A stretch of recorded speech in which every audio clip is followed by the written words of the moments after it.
80তম স্বাধীনতা দিবস উপলক্ষে দক্ষিণ ত্রিপুরায় মেগা রক্তদান শিবির। রক্তদানে নজর কাড়লেন জেলা প্রশাসনের কর্মচারী ও বিএসএফ জওয়ানরা।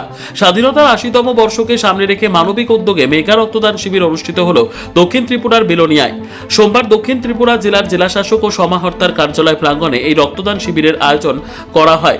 জেলা প্রশাসনের এমপ্লয়িজ রিক্রিয়েশন ক্লাবের উদ্যোগে আয়োজিত এই কর্মসূচির মূল উদ্দেশ্য ছিল স্বেচ্ছায় রক্তদান মাধ্যমে মুমূর্ষু রোগীদের পাশে দাঁড়ানো এবং রক্তের ঘাটতি পূরণে সহায়তা করা। অনুষ্ঠানে উদ্বোধক ও প্রধান অতিথি হিসেবে উপস্থিত ছিলেন রাজ্য সরকারের পঞ্চায়েত ও উচ্চশিক্ষা দপ্তরের মন্ত্রী কিশোর বর্মন। এছাড়া উপস্থিত ছিলেন দক্ষিণ ত্রিপুরা জেলা পরিষদের সভাধিপতি Dipak Datta, senior deputy magistrate Sanjib Chakma, অতিরিক্ত জেলা শাসক ও সমাহর্তা মোহাম্মদ হাবিজ উদ্দিন, মহকুমা শাসক দেবজ্যোতি রায়, দক্ষিণ ত্রিপুরার মুখ্য স্বাস্থ্য আধিকারিক জ্যোতির্ময় দাস এবং ত্রিপুরা স্পোর্টস কাউন্সিলের সদস্য দীপায়ন চৌধুরী সহ অন্যান্য বিশিষ্ট ব্যক্তিরা। এদিনের শিবিরে বিশেষভাবে নজরকাড়ে জেলা প্রশাসনের বিভিন্ন দপ্তরের কর্মচারী এবং বিএসএফ জওয়ানদের স্বতঃস্ফূর্ত অংশগ্রহণ। মানবিকতার টানে এগিয়ে এসে বহু কর্মচারী ও বিএসএফ সদস্য রক্তদান করেন। তাদের এই উদ্যোগ স্বেচ্ছায় রক্তদানের ক্ষেত্রে সাধারণ মানুষকে উৎসাহিত করবে বলে মনে করছেন আয়োজকেরা। অনুষ্ঠানে বক্তব্য রাখতে গিয়ে মন্ত্রী কিশোর বর্মন এই মহতি উদ্যোগের প্রশংসা করেন এবং রক্তদানের গুরুত্ব তুলে ধরে সাধারণ মানুষকে স্বেচ্ছায় রক্তদানে এগিয়ে আসার আহ্বান জানান। আয়োজকদের বক্তব্য, একজন মানুষের দান করা 1 ইউনিট রক্ত একজন মুমূর্ষু রোগীর জীবন বাঁচাতে গুরুত্বপূর্ণ ভূমিকা রাখতে পারে। স্বাধীনতার 80তম বর্ষে দেশপ্রেমের পাশাপাশি মানবিকতার বার্তাও ছড়িয়ে পড়ুক সমাজের সর্বস্তরে। এই লক্ষ্যে এই উদ্যোগ। তাদের বার্তা, রক্ত দিন, জীবন বাঁচান, মানবিকতার হাত বাড়িয়ে দিন।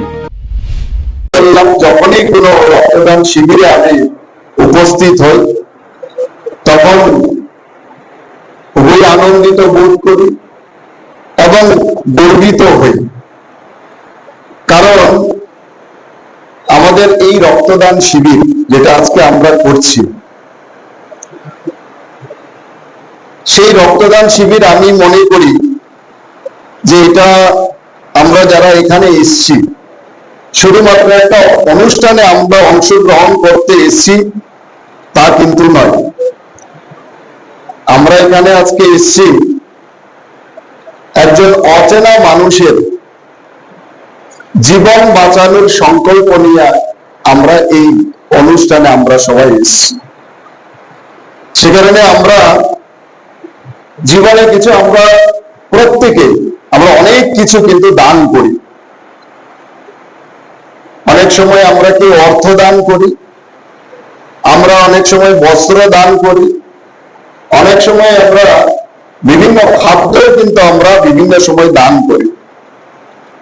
কিন্তু রক্তদান আমরা সবাই জানি এমন একটি দান যে দানের কোনো বিকল্প নেই। স্বাভাবিক কারণে রক্তদান করলে কারা উপকৃত হয়?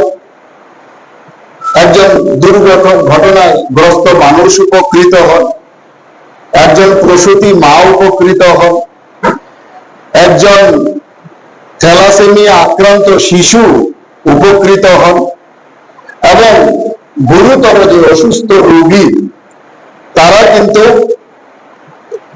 রক্তদানে উপকৃত হন। আমরা বলতে পারি না যে কখন কার রক্তের প্রয়োজন হবে, সেটা কিন্তু আমরা কেউ কখনো কিন্তু আমরা জানি না। সে কারণে আজ আমরা যে রক্ত দিচ্ছি সেই রক্ত হয়তো একজন মানুষের শরীরে যাবে যে মানুষকে কিন্তু আমরা চিনিও না, যে মানুষকে আমরা জানিও না, যার সঙ্গে আমাদের হয়তো কোনোদিন দেখাও হয়নি, কিন্তু কোনোদিন দেখাও হবে না, যার সাথে আমাদের হয়তো কোনো পরিচয়ও নেই, এমনকি আমরা হয়তো কোনোদিন জানতেও পারবো না যে আমার রক্তটা কার শরীরে সেটা গেল। কিন্তু আমাদের দেওয়া রক্ত যখন শরীরে প্রভাবিত হবে তখন আমাদের সঙ্গে কিন্তু ওই মানুষটির একটা অদৃশ্য সম্পর্ক কিন্তু আমাদের তৈরি হয়ে যায়।